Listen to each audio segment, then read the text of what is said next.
Hi guys, good morning. Welcome back to my channel. అందరూ ఎలా ఉన్నారు? బాగున్నారా? నేనైతే చాలా బాగున్నానండి. మీరు కూడా బాగుండాలని మనస్ఫూర్తిగా అయితే కోరుకుంటున్నాను. ఇంక ఇప్పుడు వచ్చేసి అయితే నేనైతే గ్రోసరీ షాప్కి అయితే వెళ్ళైతే గ్రోసరీస్ అయితే తీసుకొని వచ్చాను అనమాట. సో నాకు ఫస్ట్ టైము ఎప్పుడు లోకల్ బజార్లో చేయడమే కానీ నేను బయటికి వెళ్ళి హోల్సేల్ మార్కెట్లో షాపింగ్ చేయడం అనేది, అది గ్రోసరీ కోసం అనేది ఇంకా నాకు తెలియదు అనమాట. ఈ ఊర్లో ఎట్లా ఉంటుంది ఏంటి అని చెప్పేసి, అందుకని చెప్పేసి అయితే మా వారైతే ఇంకా తీసుకెళ్ళి నువ్వే నీకేం కావాలో అన్నీ లిస్ట్ రాసి నువ్వే తీసుకొనిరా, మా వారికి ఇస్తే ఒకటి తీసుకొస్తే ఒకటి తీసుకొని రారు. సో అందుకని చెప్పేసి అయితే ఇంకిద్దరం కలిసి వెళ్ళడం వల్ల నేనే లోపలికి వెళ్ళి నాకేం కావాలో నేను అన్నీ అయితే తెచ్చుకున్నాను అనమాట. సో ఇంకా ఫస్ట్ అయితే వచ్చేసి అయితే ఇడ్లీ రవ్వ అయితే తీసుకున్నాను. నాకు ఇంచుమించు ఇవనేది నాకు ఒక 1 మంత్ వరకు అయితే వస్తాయి అన్నమాట. ఇడ్లీ రవ్వ అయిపోయినా కానీ మినపప్పు ఉంటుంది కాబట్టి డే బై డే పెడతాం కాబట్టి మాకైతే సరిపోతుంది. ఇంకా అది వచ్చేసి గుడ్ నైట్ గోల్డ్ ఫ్లెష్, అట్లాగే మినపప్పు తీసుకున్నాను. కాంటినెంట్ అయితే తీసుకున్నానండి, కాఫీ పొడి అనేది. ఇంకా అది వచ్చేసి ఫ్రీడమ్ రిఫైండ్ సన్ఫ్లవర్ అనమాట. 3 ప్యాకెట్లు అయితే తీసుకున్నాను. ఆల్రెడీ ఒకటి వాడిస్తున్నాను అనమాట, ఇంకా 2 అయితే ఉన్నాయి. ఇంకేది వచ్చేసి కాంటినెంట్, ఇంకా 2 తోరణాలు అయితే తీసుకున్నాను. ఇంకా వీధిలో మాటికి అయితే వెళ్ళలేం కదండి. వెళ్ళినా కూడా అక్కడ లోకల్ బజార్లో అయితే ఏంటి హోల్సేల్ షాప్లో 1-2 రూపాయలు అయితే, వాళ్ళ దగ్గర మాత్రం 2 వచ్చేసి 10 రూపాయలు అట్లా తీసుకుంటారు. సో లాస్ మాకే కాబట్టి.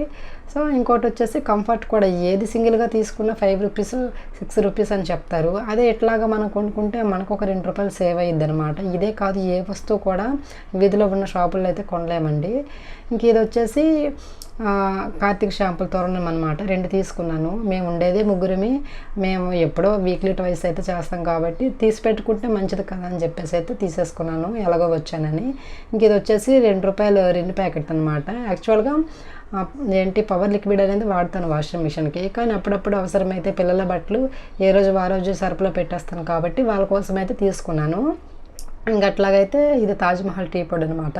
2 తోరణాలు అయితే తీసుకున్నాను. మా ఇంట్లో ఏదున్నా లేకపోయినా టీ పొడి అయితే మస్ట్ అనమాట. ఇంక ఇది వచ్చేసి డాబర్ రెడ్ పేస్ట్లు అనమాట. సో 3 తీసుకున్నాను. ఇంకా అది వచ్చేసి చక్కెర అనమాట. ఇంకా బట్టల సోపులు కూడా ఒక 2 అయితే తీసేసుకున్నాను. వాషింగ్ మిషన్లో అంతకేం ఉండదు కదండి, పిల్లల బట్టలు కొద్దిగా మురికి అవుతూ ఉంటాయి అని చెప్పేసి అయితే వాళ్ళ కోసం అనమాట. ఇంక ఇది వచ్చేసి ఇంకా చెప్పాను కదా 3 పేస్టుల దాకా అయితే తీసుకున్నాను అని చెప్పేసి. మా పిల్లల వల్లే అయిపోతుందండి వారానికి ఒక పేస్ట్, తెలియకుండానే అయిపోతుంటుంది అనమాట. ఇంకొచ్చేసి అంట్లు సోపులు మంత్లీ ఇవన్నీ ఒకసారి తెచ్చేసుకుంటే ఏంటంటే మనకి ప్లస్. వీధుల్లోకి వెళ్ళి షాపుల్లోకి వెళ్ళి ఇప్పుడు 10 రూపాయలు తెచ్చేసి 12 రూపాయలు, 5 రూపాయలు తెచ్చేసి 7 రూపాయలు, అట్లా ప్రతిదానికి డబల్ రేట్ అనండి. నేనైతే ఆ 2 వంతులు వాటి వల్ల కొద్దిగా బాగా ఇబ్బందిగా ఫీల్ అయ్యేదాన్ని. అందుకని చెప్పేసి అయితే అన్నీ ఒకేసారి మంత్లీ సరిపడేటట్టు తెచ్చుకుంటే నాకు బెటర్ అని చెప్పేసి అయితే నేనైతే తెచ్చేసుకున్నాను. ఇంక ఇది వచ్చేసి అయితే 1/2 కేజీ కందిపప్పు అనమాట.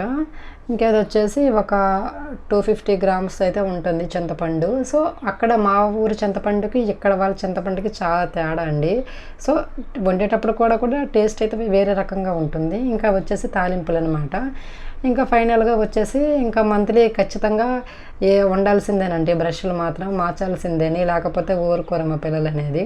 సో ఫైనల్గా అయితే ఇంత గ్రాసరీ షాపింగ్ అయితే ఫస్ట్ టైం అని చేశాను అనమాట. ఈ వీడియో నచ్చితే తప్పకుండా లైక్ చేయండి.